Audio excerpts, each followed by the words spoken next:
Hello,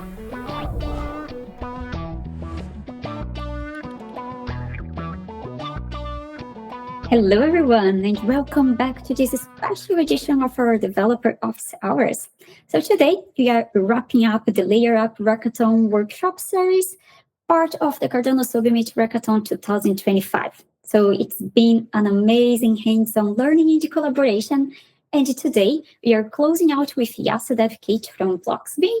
That's a powerful toolkit that helps developers to build, test, and interact with the Cardano locally. A big thank you to everyone who has joined the series so far. It's been inspiring to see so many builders from around the world experimenting, learning, and pushing the boundaries of what's possible in Cardano. In this session, Satya will walk us through how the Yaci DevKit can simplify your local development workflow from setting up DevNets to testing and deploying your dApp faster. So don't hesitate to ask questions, and let's get started. Over to you, Satya. Thank you. Thanks, Delisa. Let me share my screen first. Okay, so hi everyone. My name is Satya Ranjan. I'm a blockchain architect with Cardano Foundation, and I am also the core maintainer of Bloxbeam project. And Bloxbeam maintains a few open source projects which are mostly focused towards providing development tools for Cardano ecosystem. And today I'm going to talk about one of these tools, which is called Yaci DevKit. As you can see in the description, it actually provides a local Cardano development environment with local DevNet support. But before getting into Yaci DevKit, let's first go through what are the essential tools usually required when we start development on Cardano. So there are a few options I have listed here. Let's go with the option one. Option one is basically when you have a local setup with all the tools, required tools on a local computer. So you need a Cardano node, and you need something called indexer. And there are indexer like dbsync, Yaci Store, or Cupo. What these indexer usually do, basically when you build your transaction in Cardano, you have to basically get UTXOs, you have to get protocol parameter and few other things to basically build your transaction and to calculate fee, and then you can submit to the network. So Cardano node and indexer are critical, and then you need something called Ogmios or Submit API. This can be useful to basically submit your transaction to the Cardano node. So the Ogmios and Submit API, they both provide API endpoint to submit your signed transaction to the Cardano node. And finally, you need some kind of off-chain SDK.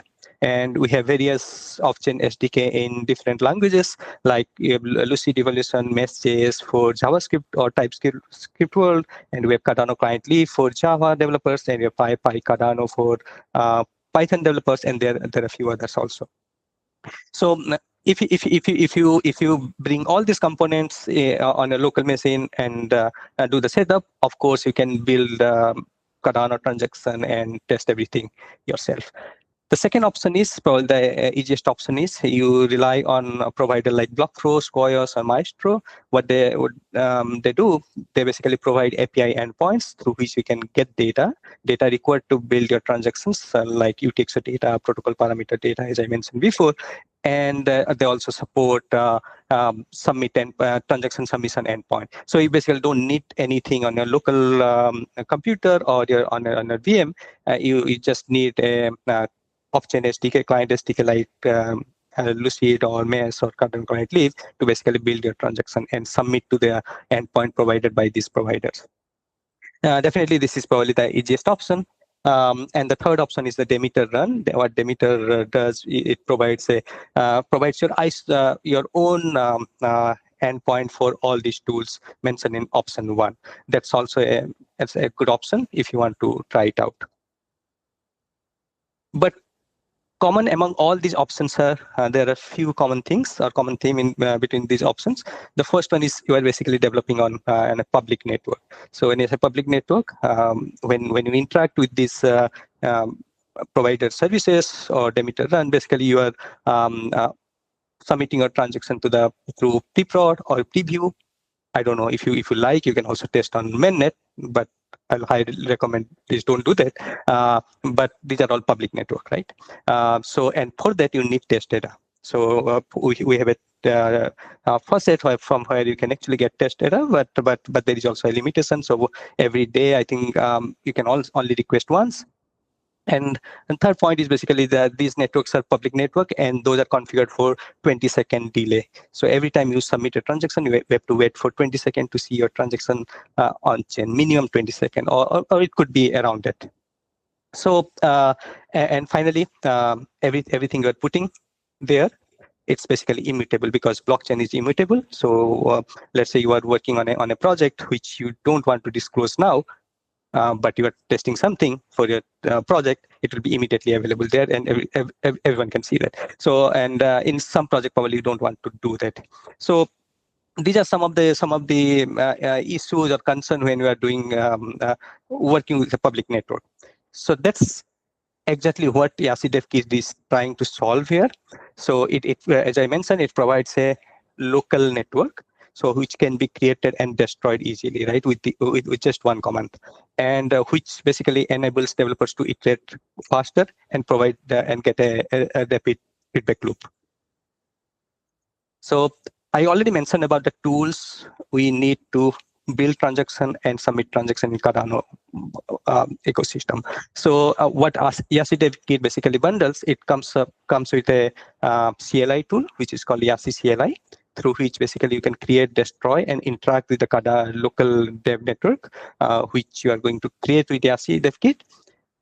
It also has a indexer, which is called Yaci Store, and indexer basically it uses a database called H2, which is basically a single file based database, or you can say it like an embedded database, and it also provides some necessary endpoints for transaction building and posting. So these endpoints are exactly same what I mentioned before, like to get UTXOs, get protocol parameter, to calculate fee, and few other things. And the best part is these API endpoints are block frost compatible. That means if you are building a transaction with Yaci DevKit, you can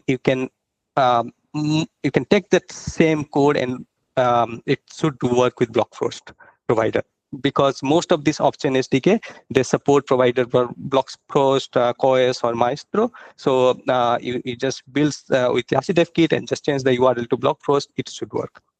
Similarly, it also comes with OS and Kupo. If your application is dependent on OS and Kupo to get data, you'll have that environment in the Yaci DevKit.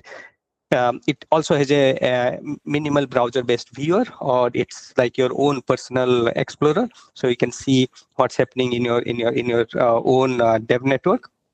Of course, it also has Cardano node, and as I mentioned, it supports Mesh.js, Lucid Evolution, Cardano Client Leap, and PyCardano, because it provides Blockforce compatible APIs, not fully 100% Blockforce compatible, but the API is required to build and submit a transaction. And also because Ogmios and Kupo are there, and most of this off-chain SDK supports Ogmios and Kupo, so it's kind of compatible with the stack I showed before. So before getting into the detail, we have there is a Discord channel, so you can reach out to us on the Roasted Bean Alliance Discord channel, and you can ask any question if you are stuck with something. Please feel free to ask. And there is also CF Engineering Discord channel, if I'm not wrong. You can also post your question there. Okay, so Yaci DevKit comes with 3 kind of distribution: Docker Compose, Jeep, and NPM distribution. So I would recommend you start with Docker Compose if you are starting first time with Yaci DevKit, because Docker Compose has everything bundled inside that. So Cardano node, Yaci Store, browser, everything in a bundle in one or two Docker images. So you don't need to download different tools manually. And the second distribution is Jeep, which is basically which comes with only the Yaci CLI. So basically, you just download a small zip file which is supported on Linux and Mac OS, and then when you try to use some feature, it will automatically download the required components. That's also an option, but this is only supported on Mac and Linux. The third one is npm distribution, so you can do like npm install Yaci DevKit, Blockspin Yaci DevKit, and this is mostly targeted for CI integration, like integration with GitHub Action. And we have a demo. We'll go through it later, how to do that. So I have already mentioned what are the different components inside this Docker Compose. So we have a Yaci viewer image, Docker image, and then we have another image which all these components I mentioned before. Okay, so once we start Yaci DevKit, we actually get few endpoints. The first one is the admin endpoints, admin APIs. So admin API runs on port 10,000, which provides various admin capability, like so you can control everything through CLI. Also, you can control everything through this API endpoint. Like you can create a DevNet, you can customize a DevNet, you can reset a DevNet, you can also top up your test address with some test data, and there are various operations we can go through it. And the Yaci viewer is running in will be running in 5173 port, which is the Explorer. And Yaci Store Indexer API is the BlockFrost compatible API endpoint, which runs on 8080 port. And then we have Ogmios, Kupo, Submit API. Those are running in the own standard port. So yeah, so let's directly jump to the demo. So for the demo, I have prepared, I'm planning to go through this sequence. So we'll first see how you can install Yaci DevKit. Then we'll create a simple dev network and go through different components, and then we'll try a few commands. And then finally, we'll try to run some examples using mesh.js and Cardano client leaf. And we'll see if we have time, then we can go through some examples around rollback. Because Yaci DevKit also supports you to simulate rollback for your testing. But this is a little bit advanced, but we'll see based on the time. And there are some links here. So there's a documentation page for the Yaci DevKit, GitHub page, and there's a repo for DevKit hackathon demo where you can find all these samples we'll show today. So if you go to devkit.yaci.xyz, so this is the documentation page. And if I go to get started, and there are 3 different options for installation. We'll try the Docker-based installation today. And it's just one simple command, call-based command. You just try this, and then it should be done. So for today's demo, because we are going to try also the rollback feature, which is in the beta release. So I'll try the second command where we'll install a beta version. But before that, let me get this one. Okay, so if you try this call command, so it will actually try to install Yaci DevKit. Because I have already installed it, so it's just saying, okay, remove it before. But I'm not going to remove it now because it's already installed. So once it is done, so you can do DevKit and then do version, and you can see the version, whatever Yaci DevKit version is running. So with the curl approach, basically it's installed globally. But if you go to GitHub and download Yaci DevKit zip file, you can actually put it in whatever folder you need where you want to install it, and then you can use devkit.sh file inside that. But for today's demo, I'll just go with the standard global deployment, global installation way. So yeah, so once you have devkit, so you can actually do the help, and you can see there are various commands here. The first one is the Yaci DevKit start command, which starts the devkit container and the CLI. And there are a few other commands here, like CLI command, where you can actually, it's the same as Cardano CLI. So you can make all those calls, invoke all those operations you usually do through Cardano CLI. We'll see a demo for that also. And there is a SSS command where you can get into the container and see what's happening there. Probably you don't need to do that, but in case you need. So to start with, you just do DevKit start. So, and you'll get a prompt like this, say Yaci CLI.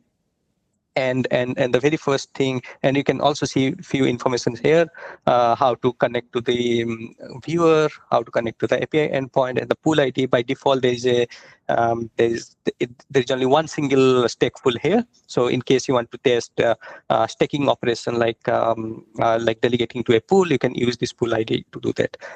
And Ogmios and Kupo URLs are there. So to create a network or DevNet, so you can do create node -o -start. So all these commands you can actually find here in under Yaci CLI command page. So once you do that, it actually is creating a dev network now. So with a default block time of 1 second. So if you see here,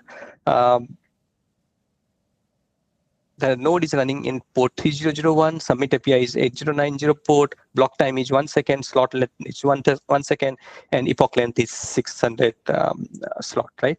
And if you scroll down, there's this default address here, or the default mnemonic, and there are around 20 accounts, if I'm not wrong, which will be automatically populated with some test data.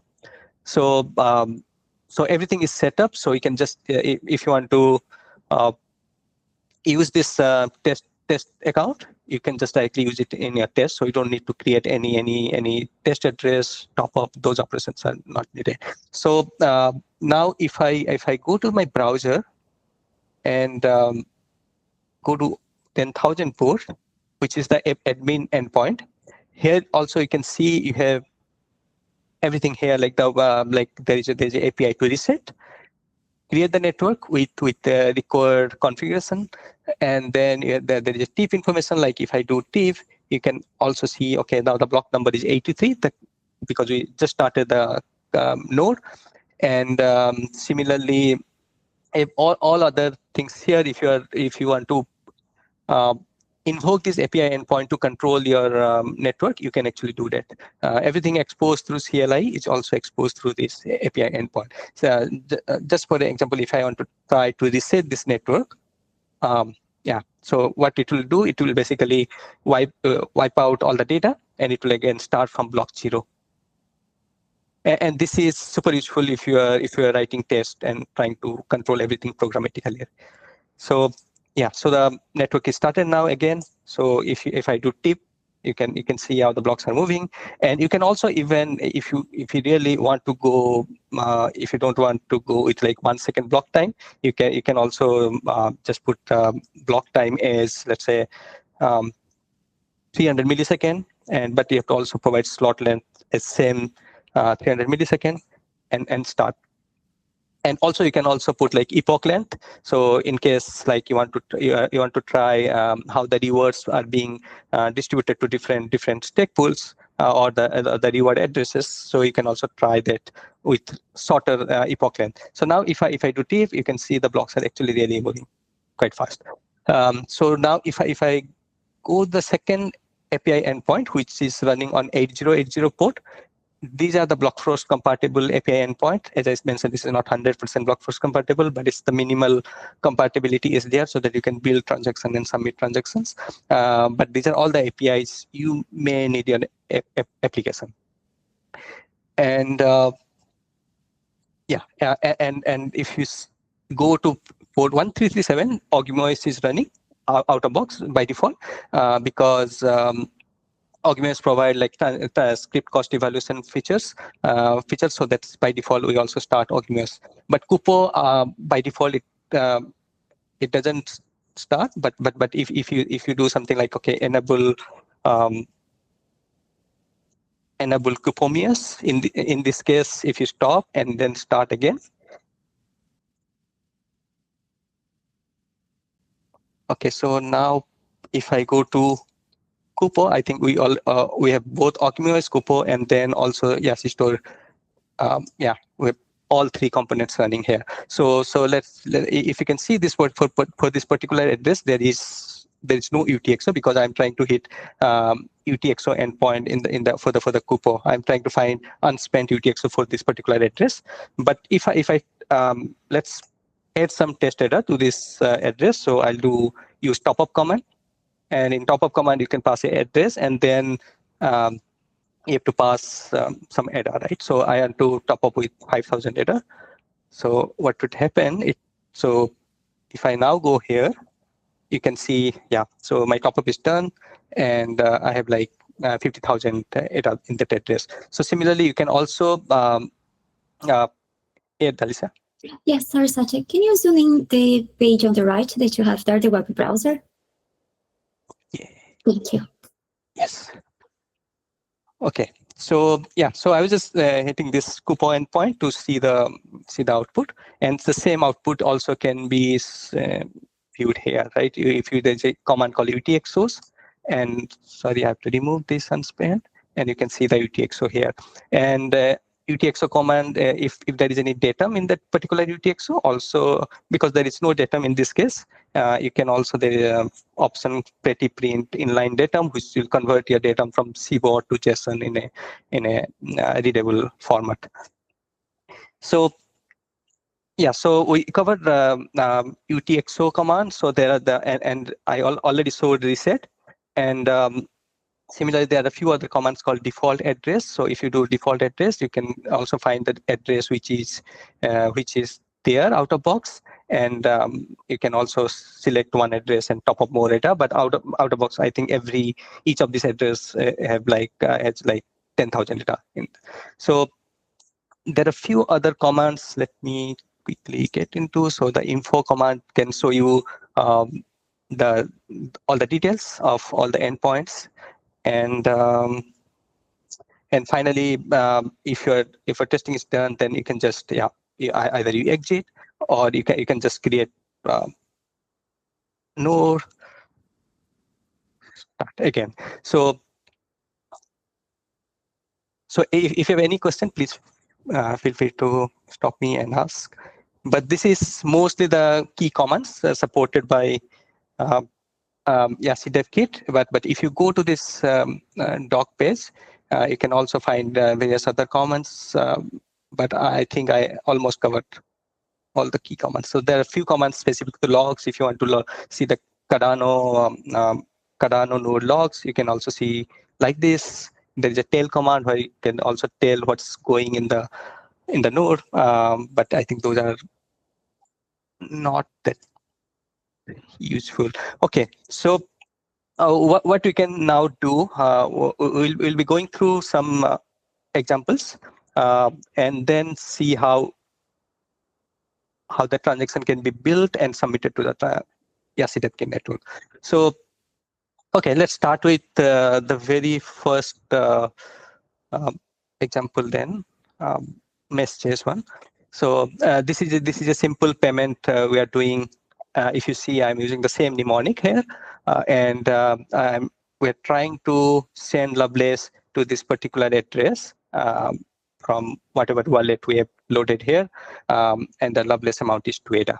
What I'm going to do, I'm going to go into the mesh.js folder, and I'll try to run this particular TypeScript file, which is payment.tx. And what it does, it's actually submitted a transaction with this is a transaction has, and it's really fast because we are now with 1 second block time.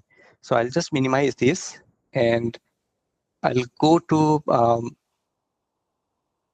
the Explorer. I mentioned about Explorer, which is our own Explorer for our network. And then this is a transaction we just now submitted. So if you go here, you can see the 2 ADA is basically paired to the address. So what I'm going to do, probably I'll just stay in the here instead of the ID. So I'll go to the mesh.js again, and I'll try the second example, which is called payment splitter. What payment splitter does, payment splitter Okay, let me go to the ID first and then we'll come back here. The second example, payment splitter, what it does basically, it's a script smart contract transaction. So what it does, it's first trying to lock some fund at a particular address, and then it will try to unlock that that particular amount locked in a UTXO, and then split those amount into these 5 addresses. Right, so it's a smart contract transaction. There'll be like one transaction which will be lock ADA, which is a simple transaction with some amount and some datum value, and then there will be an unlock ADA transaction, which will be a smart contract transaction, which will be paying to 5 different addresses here by splitting the amount into number of participants, number of receivers, right? And this is the compiled code, which is compiled from, I think, ICANN code. So what I'm going to do, I'll come back here, and from this folder, I'll just do again and payment splitter. So if you see here, it first logged 20 ADA, and then did the unlock transactions with this is the transaction hash. And now if I go here, the first transaction here, I think this one, you can see that 20 ADA is paid to this particular address. I think it's still small, but you can see there is a 20 ADA paid here. And then if I go back and open this second transaction, you can see the 20 ADA, which was in the UTXO as a script address, now been split into 5 different addresses, right? Paid to 5 different addresses. And this is a smart contract transaction. You can go to contract page, and you can see the detail of smart contract transaction. So if you see, the view is kind of similar to like Cardano scan here, but this is for your local network here, and you can see all the details about your transactions here in the viewer, which is bundled with Yaci DevKit. So you can see input, output, contracts detail, collaterals, if you have metadata or reference input, and all other things. And similarly, there are other things like if you're creating a governance-based transaction, you can also see those things, certificates, and everything else is also there. So yeah, so this was a simple transaction using Mesh.js, simple payment, and then the second one was like a script transaction. Then let's go back to the Lucid Evolution. And in Lucid Evolution, I'm using a little bit older version of Lucid. So maybe the API is a little bit changed, but it's the same thing. If you see here, the first one is payment. So here basically you're paying to this address with some loveless amount, and we're signing this transaction and then submitting this transaction. I forgot to mention one thing. If you notice here, we are using Blockfrost provider here, Blockfrost API, but the API endpoint is basically pointing to Yaci DevKit API endpoint, and that's critical, right? So when you want to try with the Blockfrost real API, you just need to replace this with the Blockfrost API endpoint, like blockfrost.io API something, right? And you need to put your key. So if you're putting this in a config file, so your code will be just working out of box, right? You don't need to change anything in the code. And similarly, in the Lucid Evolution folder, you can see there is another transaction which is a Plutus V2 transaction. Same, I think the same thing. I think lock and unlock, and similarly there is a Plutus V3 transaction here. So what I am going to do, I'll just go to the console again and go to Lucid Evolution folder and try first payment transaction. And if you notice here, it should be, yeah, so you can now see that this is a transaction we just did with transfer 5 beta through Lucid Evolution. And then if you do the burn Plutus V3, it will be similarly, it will be locking some fund and then try to unlock. And yeah, you can now see this last transaction ID is this one, which is basically a smart contract transaction. I want to highlight one more thing. Whenever you are doing a script transaction, or if there is any datum lock there, you can also see this three dot here. So you can, if you click, you can actually see the actual datum value both in CBOD and JSON format, which is critical, right? Just to understand what exactly inside the datum. Yes. So we saw, like, we used two separate framework in JavaScript, and we saw how we can do actually development using Yaci DevKit. And then the final one probably we'll just go through quickly with the Cardano client leaf, which is basically a Java-based off-chain SDK. So which has exactly similar kind of sample code here. And here I'll be using JVang to just run a payment splitter example. And you can see the transaction is now submitted, and it's exactly the same thing. We have one locked UTXO, then it's been split into 5 different addresses, right? And if you see, the payment splitter is written in Java, right? And other tools are like in JavaScript with two different framework. So that's pretty much how you can use Yaci DevKit to build your transaction with different framework, and you can submit, and you can also see the result in the Yaci viewer, which is the Explorer.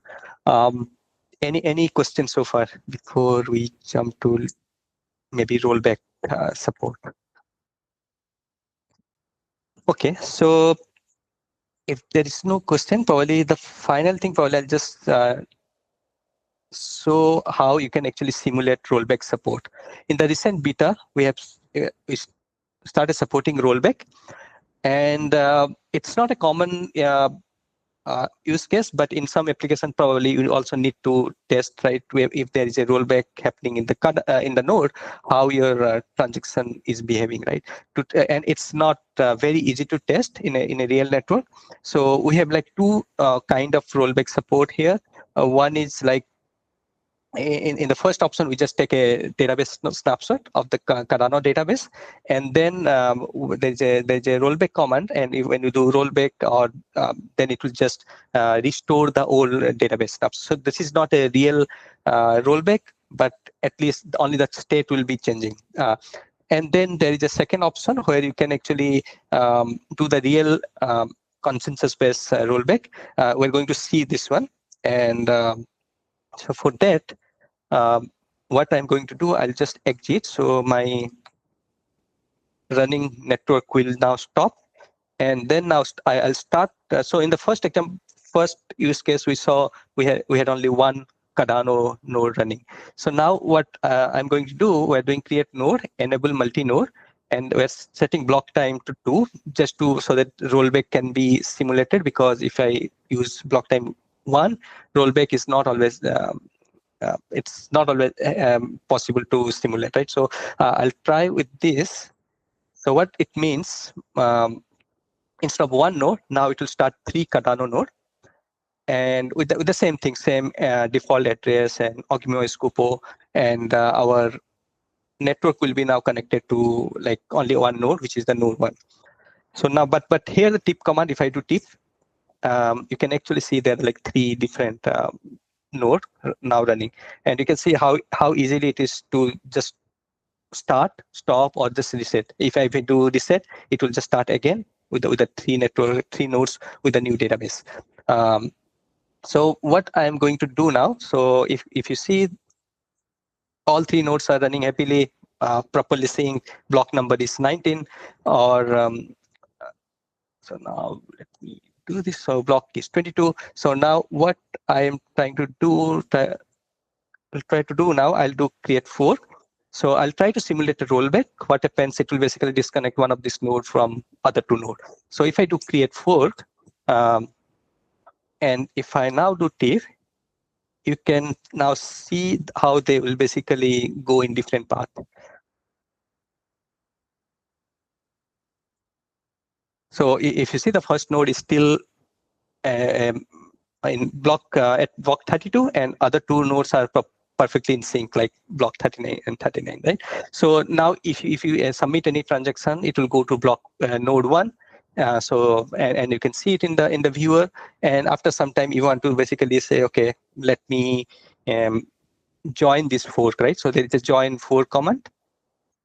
And if you join, and now if you do tip, it's still, the fork is there. They are actually going in a different path. Hopefully after some time, they will join.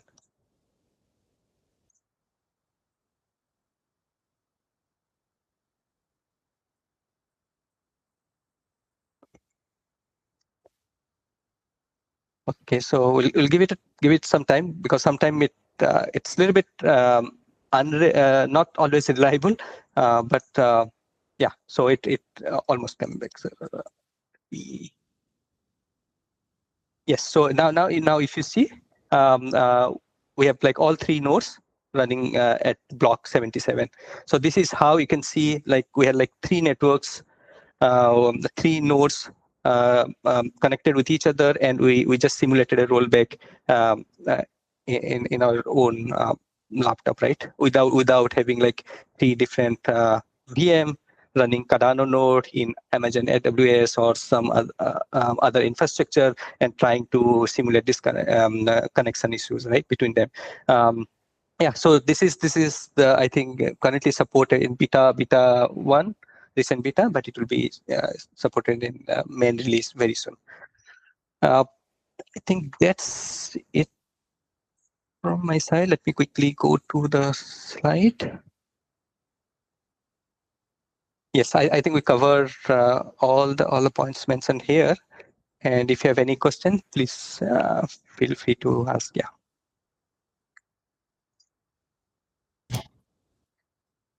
Hey, yeah. I have one question regarding the rollback. Is there an actual use case for the rollback, say, on the mainnet, or is it developed for local testing?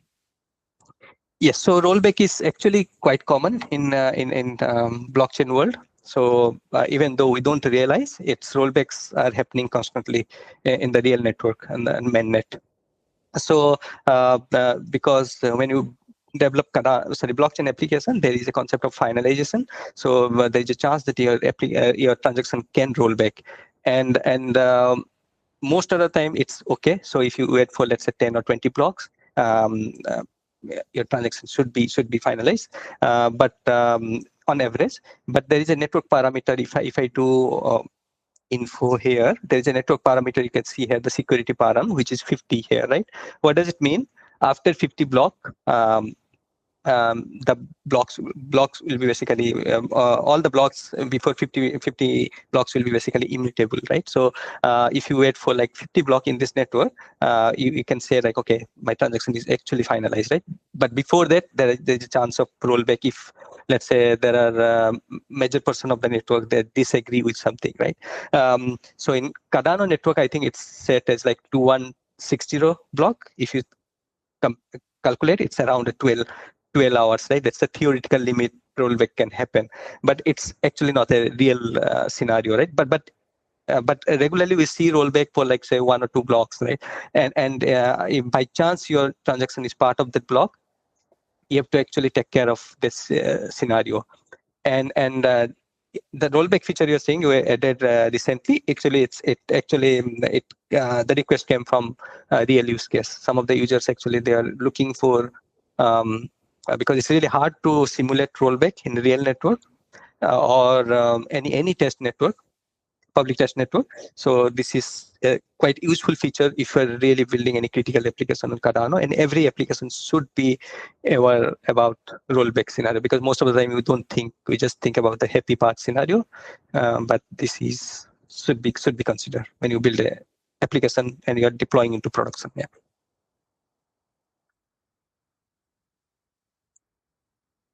Thank you. Could you showcase, Satya, the CI integration? Actually, I think that's quite useful. Okay, I actually forgot that. I was thinking I forgot something. Yeah, so there's a repository I created yesterday, which says all the demo. If you go to Blockspin repo, and you can find the Discord link. Also, you'll find this repo, which is DevKit Hackathon demo. And what I have done, there is a CI file here, GitHub Action file.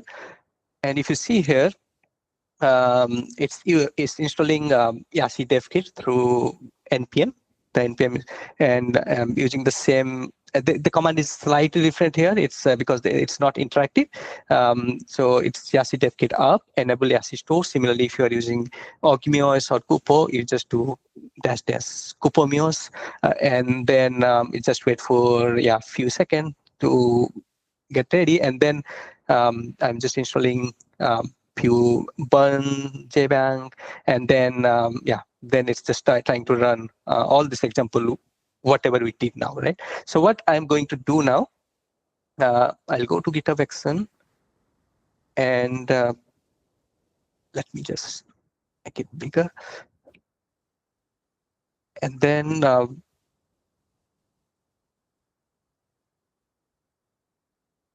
I'll go to this example, and then I'll try to run it.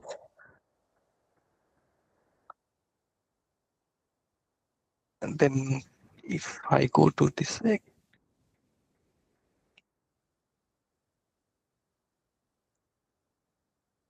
okay, so if I go here, hopefully it's visual. Okay, so now if you see, it's now setting up Java. It will install Yaci DevKit. So as I mentioned, through npm also, it try to install zip version. And let's see what it is doing. Okay, I need to. Okay, so Yaci DevKit is ready now. So if you see now, it's trying to run mesh.js payment example. I got a transaction has splitter example, got another transaction has Lucid evolution done, and then it's just trying to test with the real Cardano node. And it's not a simulated environment. So whatever we're doing, actually going through real node with the real ledger rules. And it's now running Java example.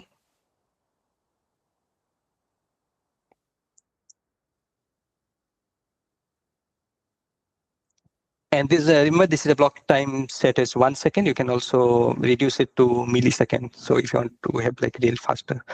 Okay, and then it's done. So our all our tests are done. So this is how it is. So you can run your real test, all your tests with a real Cardano node through Yaci DevKit. And this is quite useful if you're building some real application, because you need to integrate with CI. So go through this repo, and all these examples are there, and also there is instruction how to start DevKit and how to do various different operations I showed today, and how to run these examples. So you can do it, and if you have any question, then let us know in the Discord channel, both in Roasted Bean Alliance and CF Engineering Discord channel. Let's just wrap up the session. So I would like to give you a huge thank you to you, Satya. Thanks for the great presentation. NGGs basically closes out our workshop series with great insights. And of course, thank you to everyone who has also joined us through the Layer Up Rockathon workshops. And now it's time to put everything you have learning in action, build, test, and submit your projects. So good luck to everyone, and happy hacking your Cardano. Thank you so much, everyone, and have a great week.